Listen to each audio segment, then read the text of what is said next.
Nous sommes internationaux. Nous sommes situés en France, en Belgique, en Suède, à Kinshasa. Pour vous servir toute information, n'hésitez pas à nous contacter sur www.bomokoyamboka.com. Tokeneka likolo, na ba information na bino kitoko. Boya. Mikolo site zakaka moko. Kombo na ngope bomokoyamboka.com.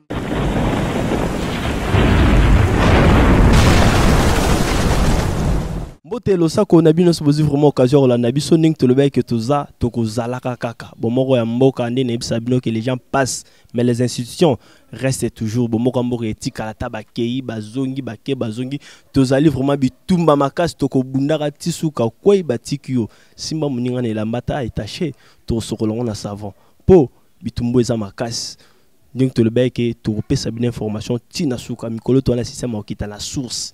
Tout le monde est invité na plateau tes sources vraiment to kiti te olukayo yebisa biso ozana nini concernant makamamboko yo tozali ninka to le bec merci vraiment na bosania merci vraiment ko nazwa ki appel ndeka le bec mutu nyoso bomoko mboka mwana mobali nyoso balingi ba célibataire te na bomoko mboka cette fois-ci lo pete car na musapi 3 mois soza na chérité Lucas chéri so ozana ezwa déjà parti pour bomoko mboka babi prise en charge bon biso tout en charge mais à tout seigneur tout honneur banda pa nga chef Nega na lobara babana pa nanga chef misusu boya na sima biso no tola tabalopete merci beaucoup pas digital moment na musala zo sala na vraiment nazo remercier tout le temps na les locaux zo sala vraiment c'est bien vraiment continuer nzambe mo ebindeng no ba sur le place zo longwa vraiment toza na dossier moko ngwaku na kata IDPS bon mona ki mikolo naza trop na dossier IDPS parce que ils ont craqué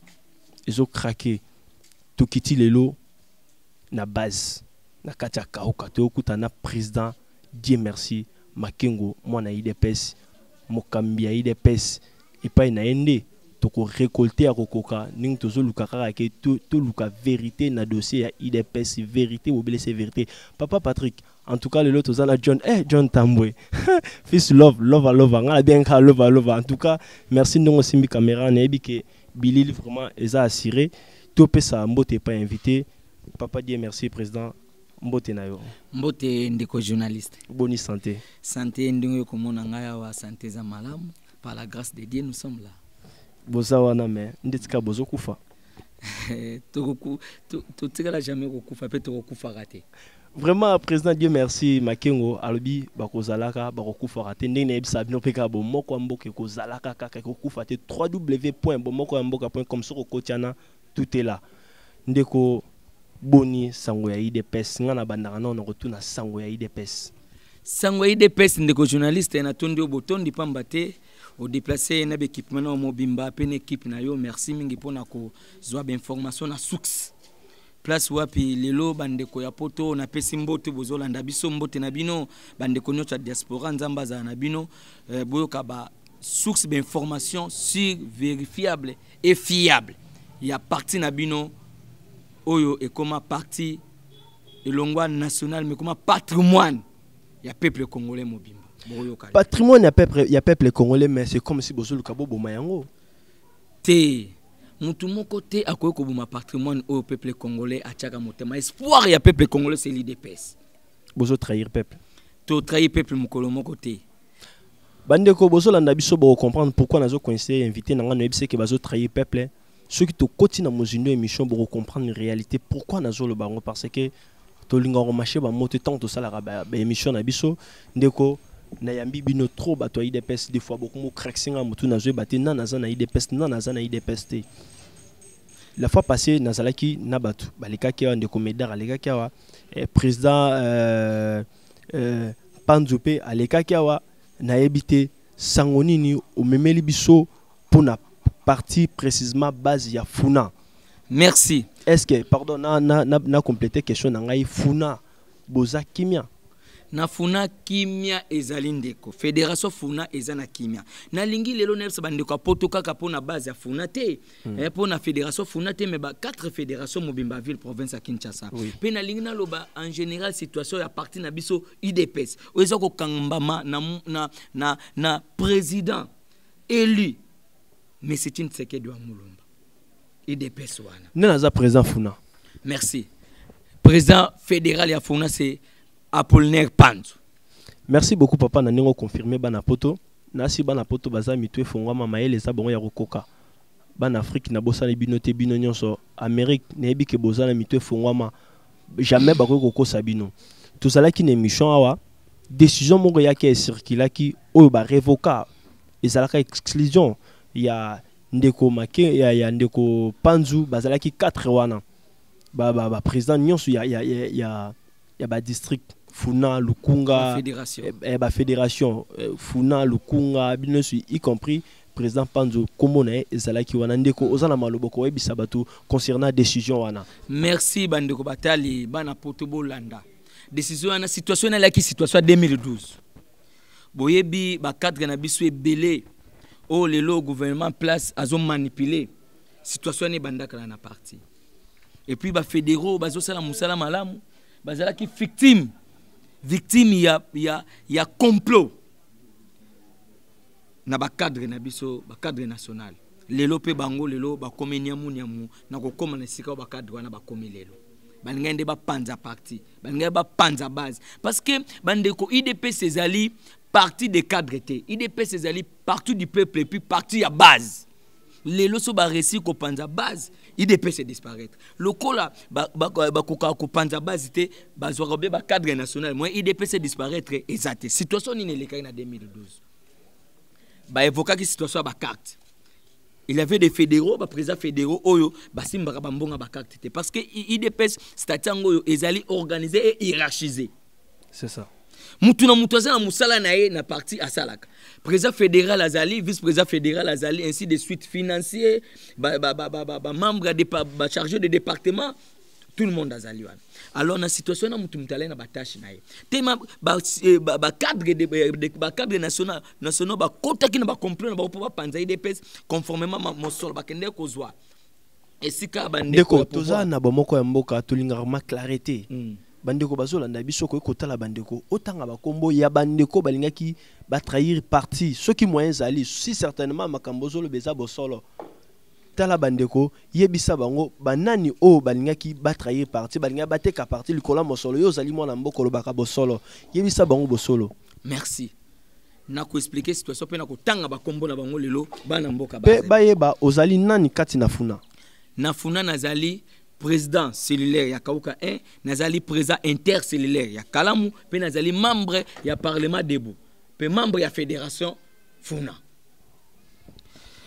Situation na 2012 bandeko na ngai tangu situation na salami ya bakarte e bandaki na secrétaire général Chaban basali complot président Dimi Batia na justice bafunda Chabani na justice akenda kosamba pendant 2 ans alonga premier procès alongi basali appel Chabani akena appel alongi bango bamuni Chabani alongi place batiaki mutambo bakokite bazongel ba fédéraux o ba fédéraux ba liembongo ya parti na statut lobi bien soki commission discipline evandité pour eyoka bato bafundi bango décision moko koki kozwa maté mais ba fédéraux na biso avi province à Kinshasa commission discipline yamba bango te mbala moko groupe wana ke mona président ba proposer décision par président bien bon le grand président zali sage albi bon na yebi place bato bazali a signé décision ya kolongola ba fédéraux na parti bande ko batali IDPS zali parti démocratique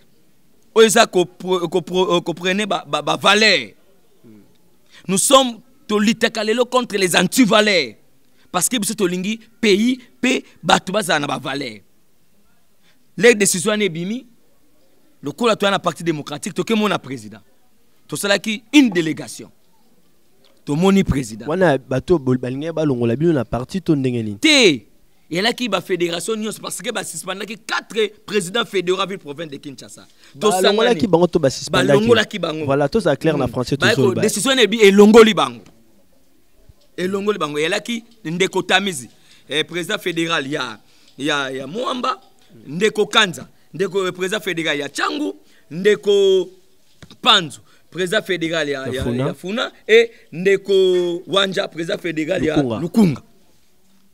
To sali délégation sur 4 fédérations wana to uzu batu ndambu te comme on a président to solo na président to ebisi président to moni décision publiée mais biso na base to lingi décision oyo te parce que parti za démocratique to lingi ngote décision auto monango za illégal parce que ba fédéraux na biso bazo sala musala ndenge ni ngolongo ba fédéraux olingo boma parti boma base président Vanda Telebso abi merci bolobi verbalement wana président Tshisekedi na bureau na ye abi bo prouver ngai na ba acte purement démocratique que bolingi ba fédéraux na bino tozongi to ko lancer ko initier nini ya pétition et puis na pétition ndeko tito si c'est besoin ko pesa o yango ko tinda bazwila ngai to initier pétition na memo to zongi batutwale na délégation na toke présenter to récolter plus ou moins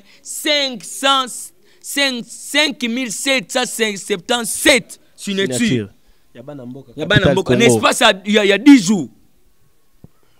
Il y a ville province à Kinshasa. To présenter toke na bureau to présenter le président élu mais c'était une Tshisekedi de Mulumba le président du parti.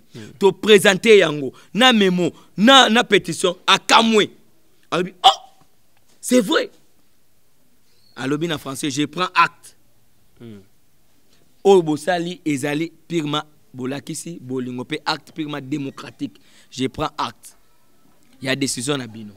Ndeko na kachono malobate bana mboka bolimbisanga pona kozoye maloba muke ngani ebiete arrêté ou décision ezala kaka abrogé par une autre décision. Décision wana oyo ba ezala ki ba exclure ki bandeko wana otangi 4 wana na 2012 simana yango acte nini elandaki pona ko abroger koloba ete bango bazongisi bango toboye. Est-ce que ça na acte moko elandaki sima décision acte liboso on a tout ko expliquer ko base ça li refus ya décision pe président lobby nazui acte koloba juridiquement azui acte et nous ko laxake mais IDP c'est ça parti mo za organiser justement nazoya na statut na biso ngoyo statut na biso lobby boye pesa to tanga et lobby boye si mutu ba longoli na parti aza na droit sous soit ko engager parti te que koleka na presse ba na combat parti que organiser ba ko diriger ba réunion ko convoquer ba réunion soki parti emoni parti ko tiaye na maboka bazuzi to ko tiaye na justice banda 2012 banda Tshisekedi azwa acte ya memo na biso pe ya pétition na biso ti lelo bandeko ba fédéraux na basalaka musala. Président, tout le monde va convoquer par réunion à Elko. Président Abi, laissez-les, sont en train de travailler et de travailler pour l'UDPS. Pour vous dire que la décision est déjà abrogée dans l'acte Oyo, c'est que dit Azwaki, dans mémo na biso pe pétition na biso. Na sengeli ko souligner le mot très important de journalistes. Bana mboka bayeba. Et puis bande ko na biso apoto que biso bato basala mibeko balobi boy politique et primaka mingi na devant juridique et nous kolbani ba acte mususu au mot ezonga na acte juridique nde bolingi Tshisekedi signer une décision mais politique ma ça zwango acte parce que azo traiter na bango azo collaborer na bango automatiquement politique et quoi si acte juridique ko ezala ki liboso. Mais nous sommes quand même en droit, nous devons quand même respecter. Mais justement les droits, droit le bibongo. Si bango bazala ki tilelo que parti se considérer bango balongwa mais par la kono du parti té mais si bakanga bango mais si tradisa bango na justice mais lelo bazo parler au nom du parti le président Tshisekedi azotinda bato bakutana ba fédéraux na ye ndeko pardon limisa moke merci na tangu docteur Loseke utaki poto.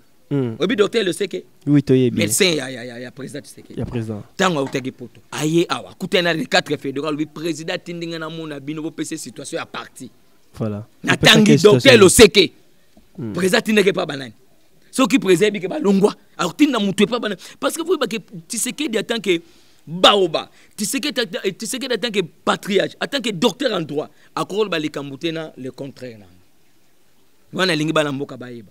Docteur le seke tango alongwe pour tout ce qui datinda kutena ba fédéraux. Merci beaucoup Nali Kamboano oti ko souligner c'est vraiment capital.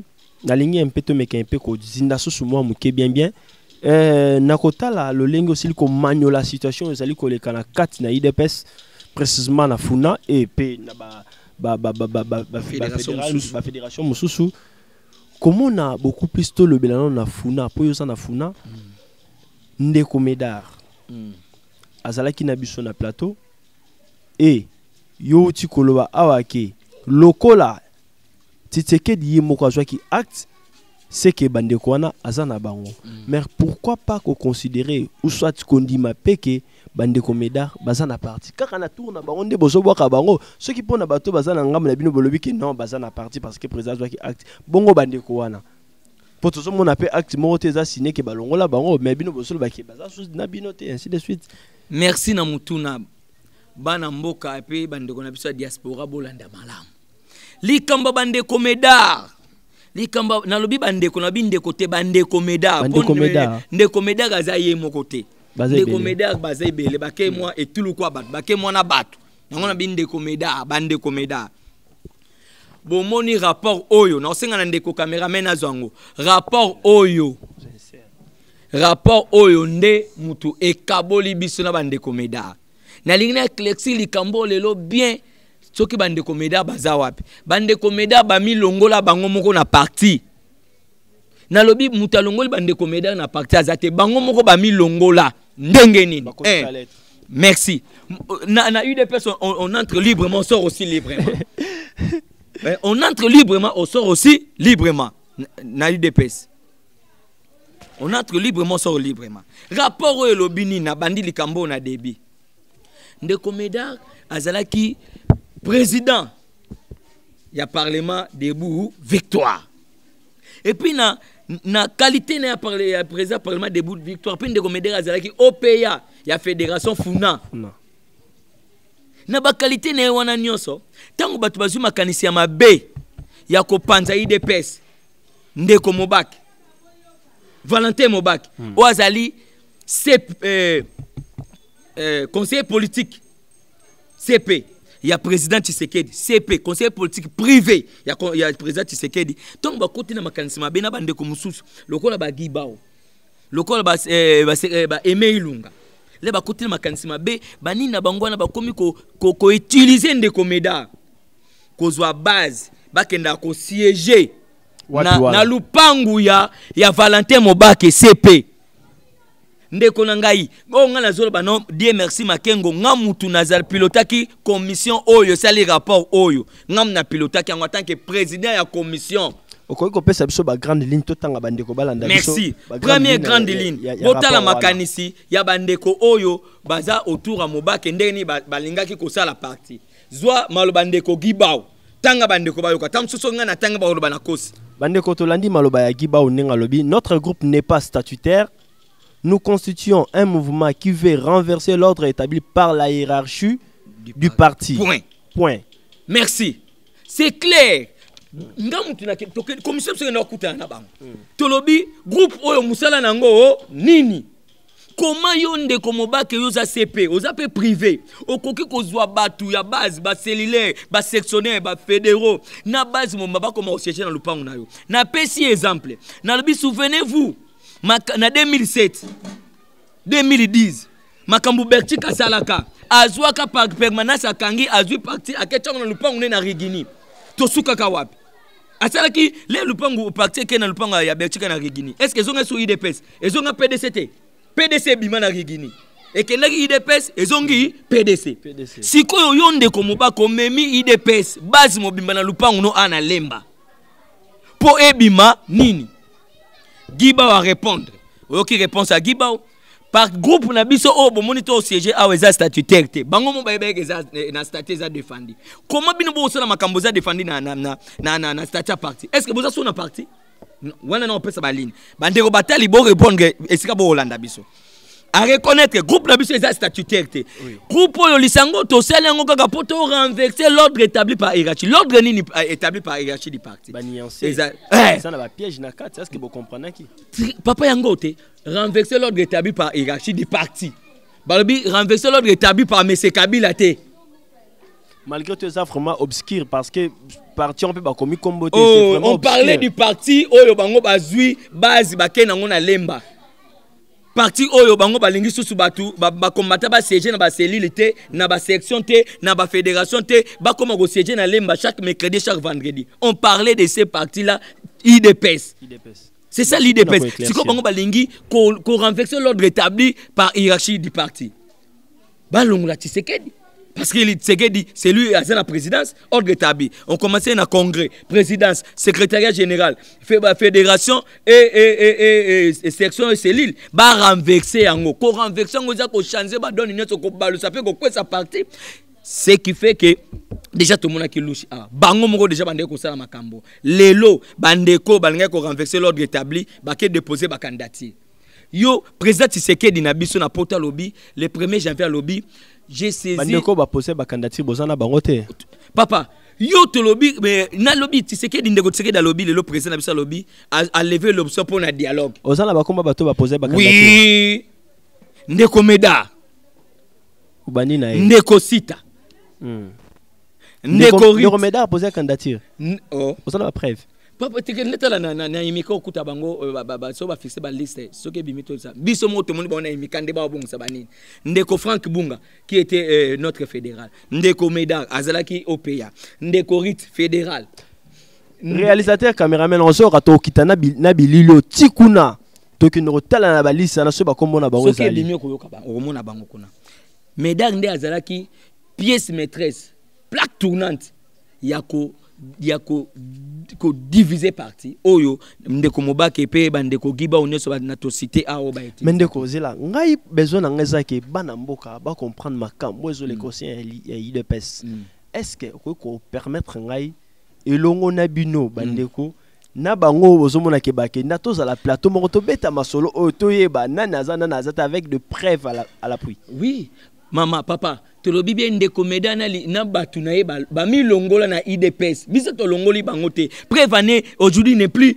présent à parlement debout victoire Prévané n'est plus na fédération ba sejara na lemba est-ce que IDPS Tshisekedi comment mukanda mona poto kuna ba se que ne seje na lembe pas Mobake non oso yokango oso mona lettre wana bandeko toko kita vraiment la base cette fois-ci na base pas e ba siège total la nanaza te longueur ozala kuna te se kazala na IDPS te toko kita na base est-ce que ba accorder biso oui papa kita na base penza o tout na makambo na lobiso keza lokuta na ko se plander boy ko tala ngabo kita pe na base ngamo pe na kozala bo mona ndeni to kozali et puis lelo ndeko Meda oui na bandeko wana biso lelo to loba likamba dialogue président sengi na communauté internationale a convoqué dialogue na délai yango ba démarche mais ba précipité ba ke ko poser ba candidature papa soki ozo to sa susu hiérarchie partité ozo to sa susu président zo kamba partité ozo to sa susu ba test lego ya partité c'est que bimi déjà na structure wana so yo bi na ke ko déposer candidature na comme indépendant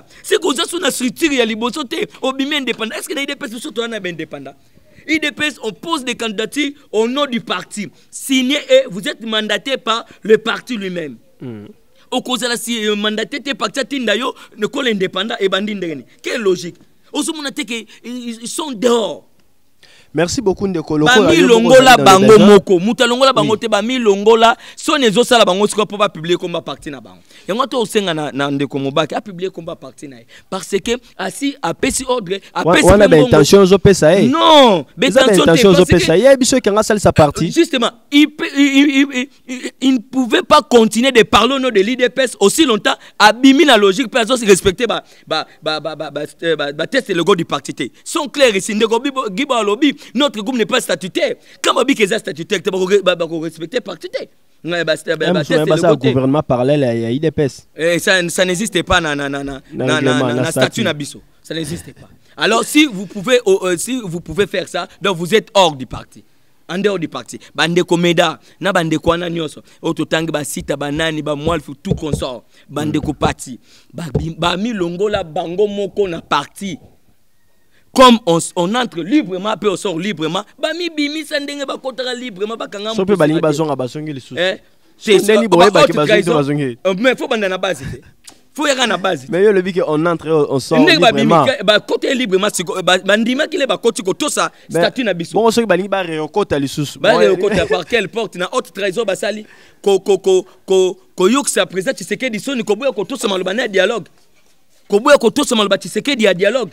Ndeko éclairci bana poto bazolanda yo masolo ya dialogue préciser bana poto eza wapi langage na bino IDPS eza ndenge nini Po to somona oyo na langage oh non bato ba engagé qui parti ça n'engage que et pour le moment etali biso susté misu ba roya to dialoguer te donc tozo ko se saisir te biso bato tozo landa bino yebisa bana poto librement et clairement ce qui se passe au sein du parti UDPS concernant dialogue avec le président Joseph Kabila. Merci. Bana mboka bolanda dossier au malamu ya dialogue pe bana poto bandeko nanga poto bandeko ya diaspora bolanda likambu ya dialogue oyo euti wapi likamba dialogue oyo euti na accord cadre oyo ezalaki signé na 2013 na mboka Ethiopie na Addis Abeba.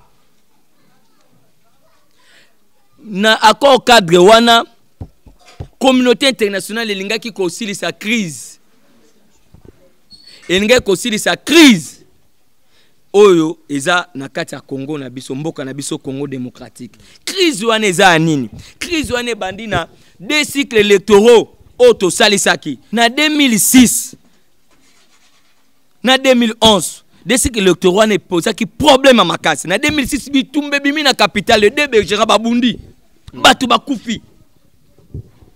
2011 le 26 novembre na aéroport batu basili babomi babeti masasi abu portant na milice Kabila. Aussi au vu de tout le monde. Au élection ezalaki le 28 mardi. Le dimanche 26 novembre batu basili ko boma na aéroport. Tricherie salami le 28. Autre tricherie. Mokili Mobimbe Gangi. Côté Ndeko Kabila a que prêter serment na camp militaire. Président Tshisekedi a prêté serment na limité na résidence naï. Cacophonie côté deux présidents dans un même pays.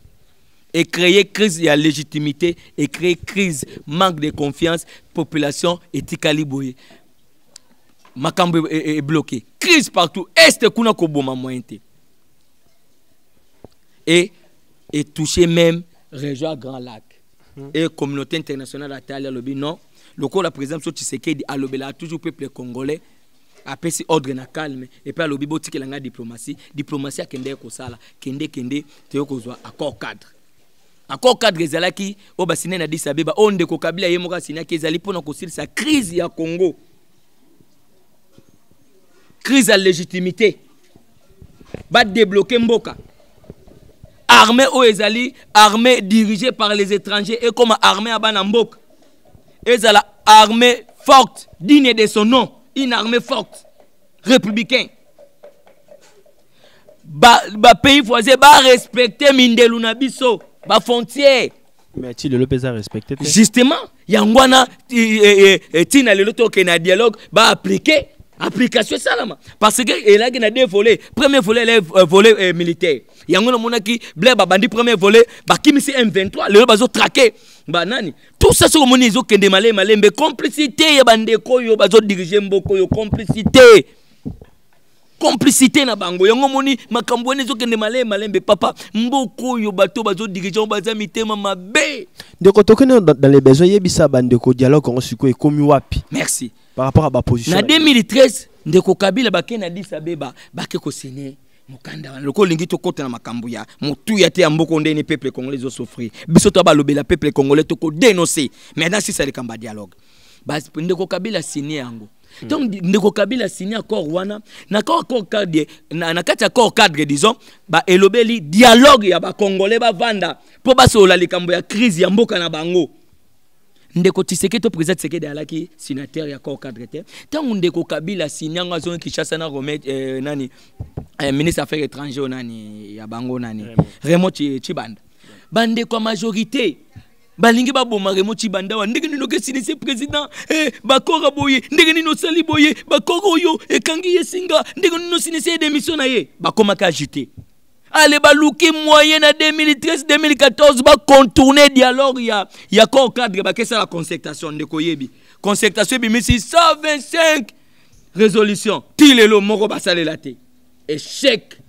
Gouvernement yangwane bima concertation. Quel genre de gouvernement? Eza ko chanzame na minute na chaque ngonga. Et puis gouvernement bimi passe ba ki samisu na population. Gouvernement incapable de sécuriser le peuple congolais. Un gouvernement incapable pour chercher donner au peuple congolais le boulot. Quel genre de gouvernement? Incapable de foutre va fonctionner. Incapable de foutre les professeurs et le monsieur. Aujourd'hui, les enfants sont dehors. Classe bakenda raté. Quel gouvernement? Quelle résolution est mise dans la concertation de Ndeko Kabila et Pessi Congolais Sengo? Congolais sont koufanzala awa. Quel gouvernement? Gouvernement de irresponsable. Eh, mais Ndeko Matata Pono na zo na otangi kombo na ye. Bambongo oyo parce que ça na gouvernement. Bambongo oyo Ndeko Matata Ponyo, bandeko apoto bolanda biso. Bambongo oyo Ndeko Matata Ponyo afunda ki ba comptable, bandeko futa ba fonctionnaire ya l'état. Ba fictif nyonso wana asali ba canalisation. Siko ba reste wana nyonso ya découvrir bambongo wana tona rubrique ni. Trésor public, ils ont un trésor public. Ils ont la trésor public dans quelle rubrique? Ils ont ça musala. Ba mi tout que somba que mona qui ont ça musala ni. Ezamawa. Mais boya wana ba pesi ba parti. Nyonso le ba na gestion mboko yo. Papa, ezamawa. Bato nyonso baza na gestion mboko yo. Un jour ba ko justifier ka gestion na bango. Ba ko justifier ba acte bazo poser. Le peuple congolais baza ba nyamate. La vie humaine n'a pas de valeur dans ces pays. Ba ki ko kunda bango ko papa toko ya. Oyebi mako basala na maluku.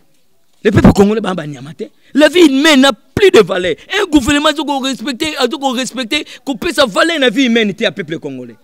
Chassé partout dans le monde. Si ça m'a remis à dialogue, c'est comme ce qui m'a on a. Na dialogue. Ndeko Kabila a Luki a dévié en 2014 a dévié dialoge à qu'est-ce sa concertation.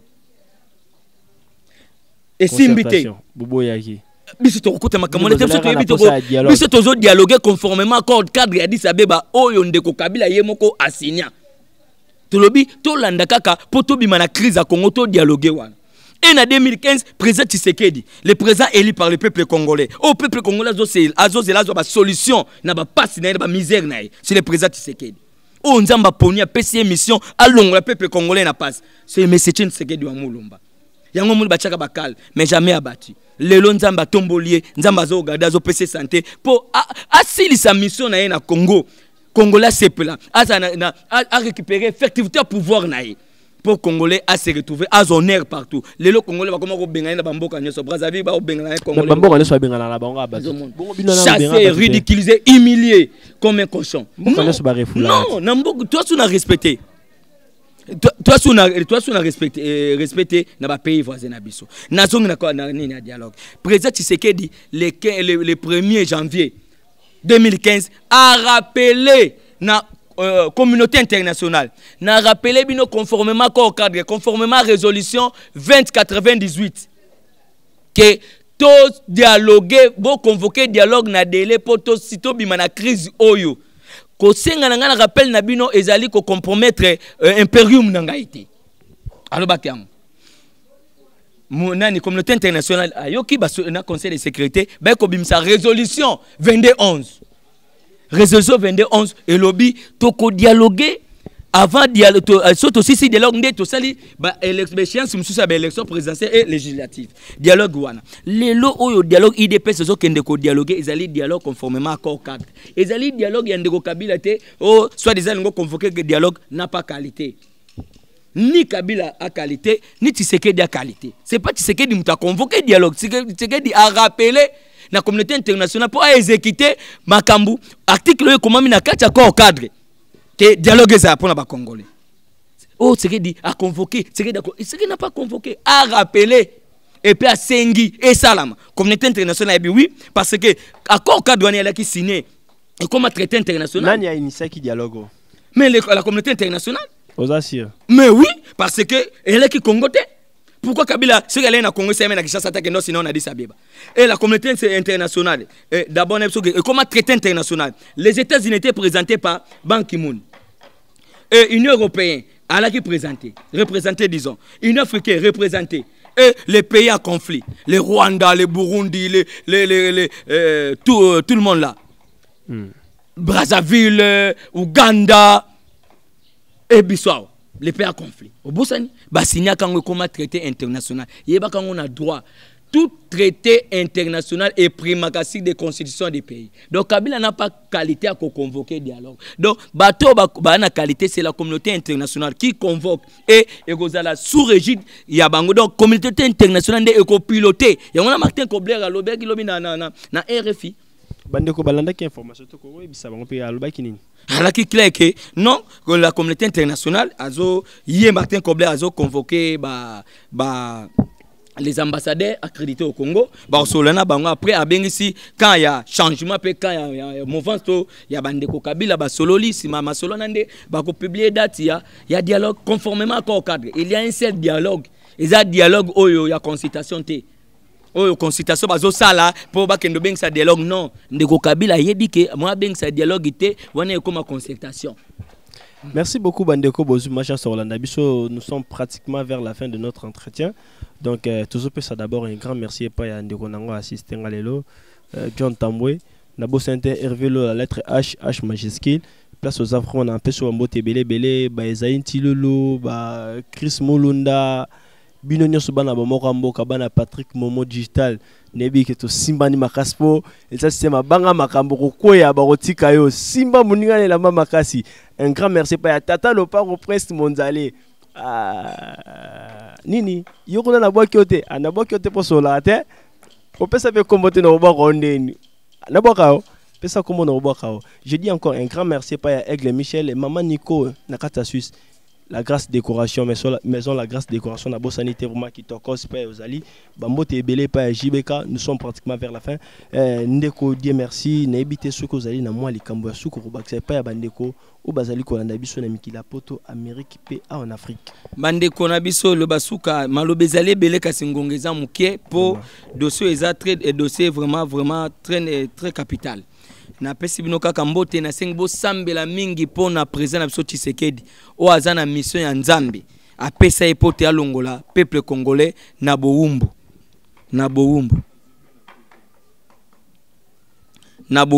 donc président Tshisekedi to sambela mingi basambela pone anga kufa azobela te Nzambe apeseka ba grâce apeseka sagesse o apesaka ye état santé n'est-ce que ça va oyokite calme maison mboka akozonga est-ce que ça likamba batu na mboka likambo ezali bana mboka barozela ya ko sala politique libanda kuna te wana politique nini na mboka Tshisekedi tangu nyoso na souci ya mboka tangu nyoso ayoki mwa mutu pasi elaka mpona congolais wana chaise vide te jamais bato balingi ndeko bato basala ki balinga bateka bino parti une chaise pleine des chaises pleines lelo ils sont où baso ko changer même une loi te na soit disant na assemblée nationale wala bato abaki politique chaise vide vous takate lelo basé ne pour le peuple congolais ils sont là qu'est-ce qu'ils sont en train de faire rien pour le peuple congolais ils sont là pour battre sama bumu na bango et bongo lelo ba peuple congolais so compter na bango non bande ko diaspora Nzambe apesa biso makasi to sangana biso to sala derrière président na biso o Nzamba pone la biso Etienne Tshisekedi wa Mulumba to sambela pona atonda mana sagesse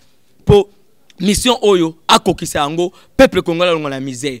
IDPS ezali parti patrimoine national IDPS ezali oza kokamba na président Tshisekedi oya moni boyebi bandakala Birunda bakendaka na bango Paul Kapita bakendaka na bango Liao bakendaka na bango Bakibasa bakendaka na bango bakei et les partis continuent la lutte continue tozo bunda tina dernier sacrifice ya ko libérer peuple congolais et notre beau pays o Nzamba pesa biso. Merci beaucoup.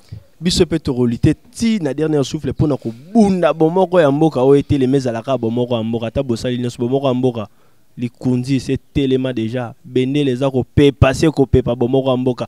Un grand merci pas à Jean Ndomé les bibliothèques internationales d'Angola vraiment tous il a pris en charge Angola et ça la biso bien sûr bomoko ya mboka qui type na kati Angola pour na sala mo interview et ça la biso bien la bomoko ya mboka ni to lobeka ba voyageria loka ba mabale comme déjà oya bientôt la bomo na ba lopete na mosapi biso no storola tango to lingsu ba cameraman bazanga ba lopete te ba journaliste bazanga ba lopete te donc bientôt la bomo na ba biloko ekota misapi ya bomoko ya mboka boss na ça très fort atino ça marche pour ba kamwane koka donc néanmoins pe ba voyageria nango ça non ba makambo ça non ba temps atako ba choli mais ça ba temps bomoko ya mboka rozala kufa atinde sabino ke siampaka mpaka za do tatembe tembe na yo biso to soli kanzela ndenge salaka kaka na pesi ba merci pa bandeko nyonso Gustave na kati ya France artiste na ebi ke disque no ezola mama déjà bientôt là to koma olobela ndenge salaka pour la promotion Gustave artiste na kati ya France na peso bina ba mbote pa ozali bandeko nyonso o na tangi kombote bolimbisa ngaya na za ba kombo na bino te bono tanga bino ndeni est-ce que za bongo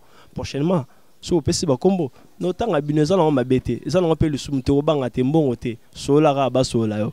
Un grand merci pa Dadi atona ki sola ba solo na raisonner Dadi Nyamabo super mec. Merci mingi pa aux allez vraiment to kutani prochainement pour nos beta masolo ning to la kibino qui bientôt là to kita vraiment na terrain na base IDPS pour nous récolter ko yeba nana c'est raté prochainement bye. Nous sommes internationaux.